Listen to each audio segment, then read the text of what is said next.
nome é Kelly, estou como assistente social na Ponte de Amor já há 2 anos. Iniciei na instituição em 2020, no contexto de pandemia. Decidi participar do processo seletivo por já conhecer a instituição desde a sua fundação em 2012. Na época, eu havia acabado o curso de serviço social e iniciei o meu trabalho em uma instituição de acolhimento de crianças e adolescentes em medida de proteção. Então, a minha aproximação com a Ponte de Amor ocorre desde então.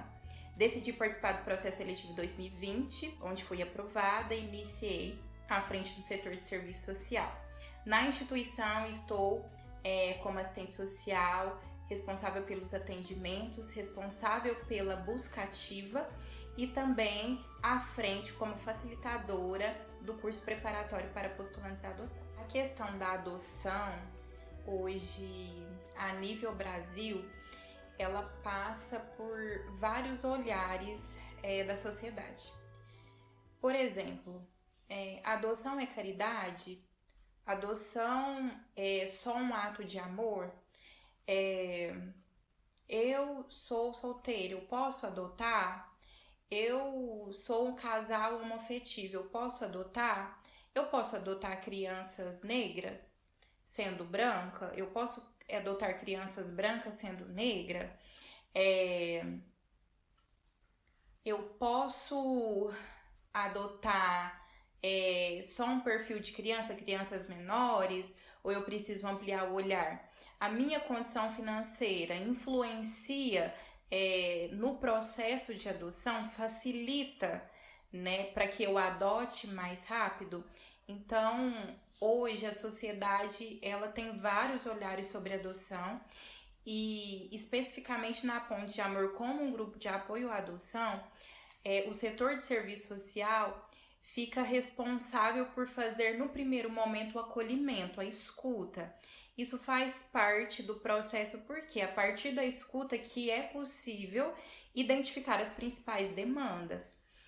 Falar de adoção não existe uma receita específica a ser aplicada para todos. Claro que o rito processual, o processo para se habilitar para adoção é o mesmo para todos. Só que cada pessoa, cada casal tem uma particularidade, uma história.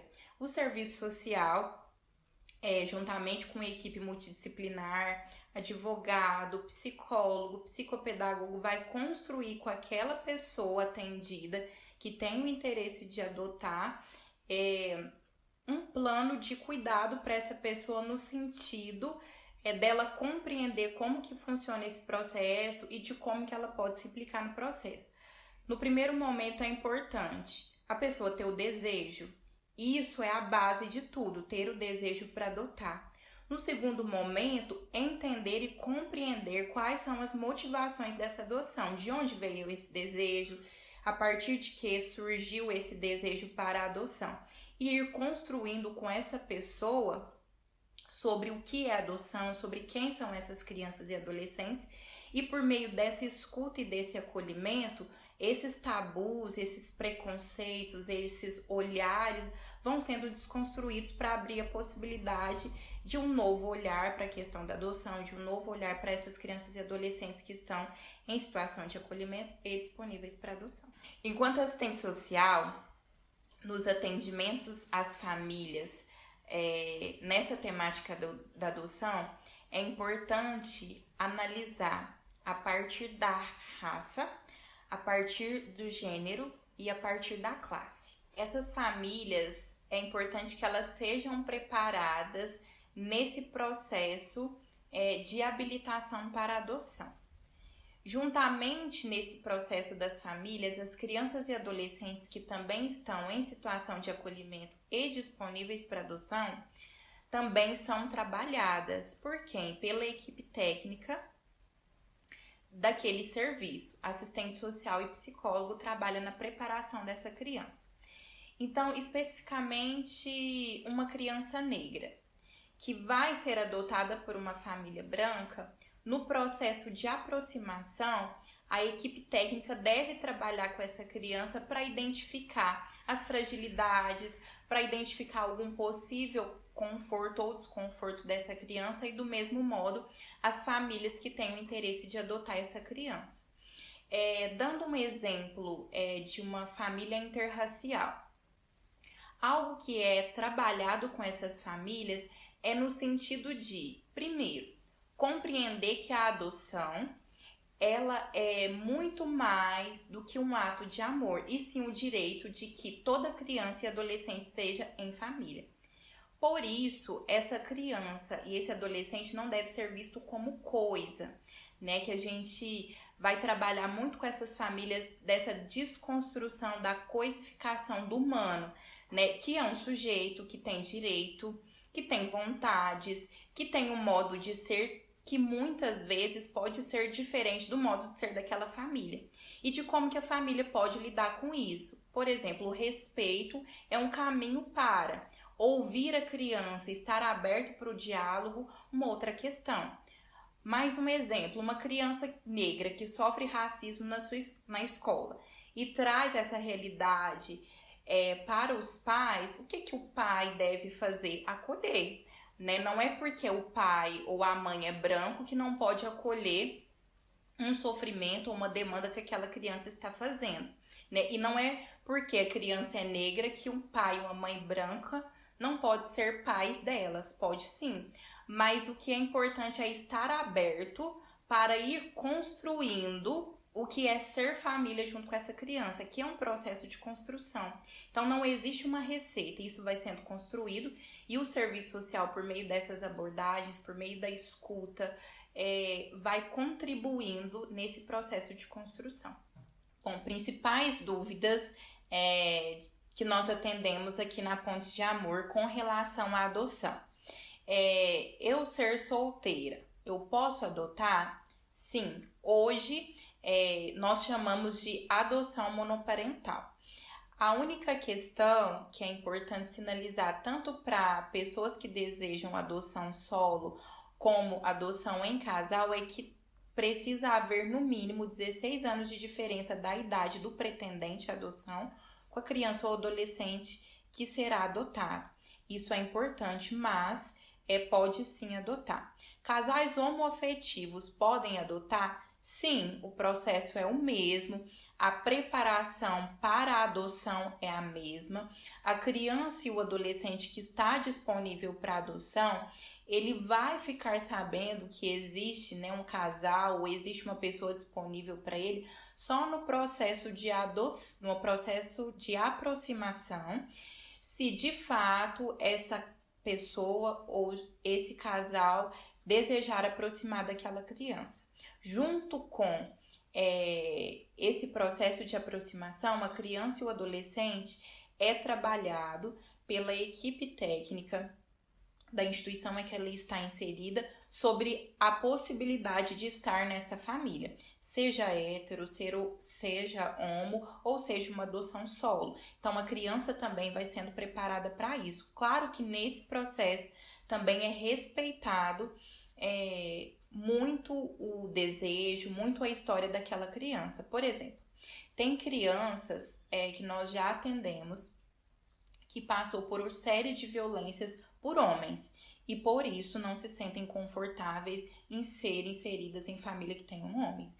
Então, prefere uma adoção solo de uma mulher, por exemplo, ou um casal homoafetivo de 2 mulheres, por exemplo. Isso acontece. Renda mínima. Eu preciso ter uma renda mínima para adotar? Não. É importante que você tenha uma ocupação, tenha uma renda, mas não há uma diferença entre uma renda máxima e uma renda mínima e isso não contribui para passar na frente na fila da adoção. O processo é o mesmo, a avaliação, tudo é a mesma coisa, né? Mas é importante sim ter um endereço fixo, não precisa ser imóvel próprio, pode ser um imóvel alugado, mas precisa ter uma residência física, é importante que tenha ocupação. Se for casal, é importante que tenha união estável ou certidão de casamento. E se for solo, ter os documentos pessoais que exigidos pela própria Vara da Infância e Juventude.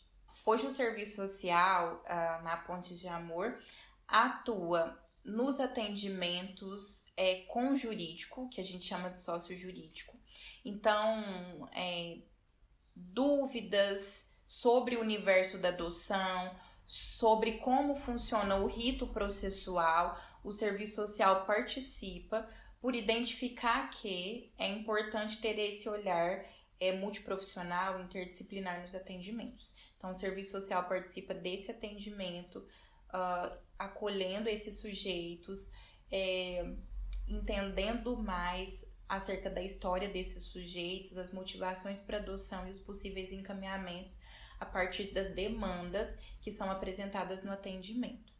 O serviço social também atua nos atendimentos individuais ou de casal para as famílias, no sentido de acolher as várias demandas, dúvidas, questões que surgem durante todo o processo de habilitação para adoção. Também no sentido de fazer uma mediação entre equipe técnica de atendimento judicial, que é a equipe responsável pela avaliação desses casais ou dessa pessoa que deseja adotar, quanto também dos equipamentos sociais existentes na cidade para que essa pessoa possa procurar apoio, se assim ela apresentar essa demanda. O que são equipamentos sociais? Só sinalizando, equipamentos sociais unidade de saúde, conselho tutelar, vara da infância e juventude, escola, CRAS, que é o Centro de Referência Especializado no Atendimento em Assistência Social. Então, são vários espaços que essa pessoa pode procurar, e aí a partir da escuta é que a gente vai fazendo esses encaminhamentos. Então, o serviço social fica muito identificando a demanda a partir da escuta com essa pessoa, com esse sujeito atendido, e a partir disso fazendo os encaminhamentos junto com a pessoa, no sentido dela procurar apoio, procurar cuidado, para passar por esse processo de adoção de uma forma mais tranquila, mais leve. Então, o serviço social também acompanha nesse processo, e depois da adoção, que a gente chama de pós-adoção, o serviço social também atua acolhendo e atendendo as famílias e também acompanhando, identificando as fragilidades, identificando as demandas que surgem dos pais, que surgem das crianças e adolescentes que são adotadas, e a partir disso vai promovendo espaços de escuta, grupos, no sentido de pensar no cuidado para essas pessoas. Especificamente casais homoafetivos. E para a criança ou adolescente que se encontra em situação de acolhimento ou acolhimento familiar e que está disponível para adoção, ela está ali aguardando ser inserida em uma família, independente se essa família seja solo, seja pai ou mãe solo, seja um casal homoafetivo ou seja um casal hétero. A criança deseja estar em família. Hoje, um casal homoafetivo que deseja adotar vai passar por todo o rito processual, avaliação pela equipe psicossocial, judicial, pelo curso preparatório para postulantes à adoção, e se estiverem aptos para a adoção, serão inseridos no Sistema Nacional de Adoção, que a gente chama de SNA, que é o mais conhecido, a fila de adoção. E se caso esse casal apresente questões, apresente fragilidades nesse período de preparação, os grupos de apoio à adoção, os setores de atendimento, setor de serviço social, setor de psicologia, setor jurídico, estão disponíveis e abertos para amparar e oferecer o suporte necessário para que esse casal possa passar por todo o período por todo esse período de habilitação de uma forma tranquila. É importante dizer que a situação econômica não é um fator que contribui para a desmotivação das famílias, e sim o desconhecimento do que é a adoção no Brasil. O contexto econômico influencia para que as famílias possam pensar ou repensar sobre a adoção. Por exemplo, especificamente no contexto de pandemia, a gente identificou casais que já estavam habilitados para adoção, já estavam inseridos no Sistema Nacional de Adoção e que tinham emprego. Entrou a pandemia, o casal perdeu o emprego e a partir disso começou a repensar se iriam continuar ou não nessa fila de adoção, com medo de: será que teremos um espaço adequado? Será que conseguiremos promover o sustento para essa criança? Então, a situação econômica, pensando a nível Brasil, fazendo uma análise conjuntural e das crises, né, que por meio da pandemia muitas famílias foram afetadas, isso influencia sim, né, das pessoas decidirem ou não iniciar o processo de adoção. Enquanto assistente social, avalio que é imprescindível falar do que é adoção e contribuir para divulgação do que é essa atitude adotiva, mesmo que as pessoas não tenham interesse de adotar, para compreender acerca desse tema adoção.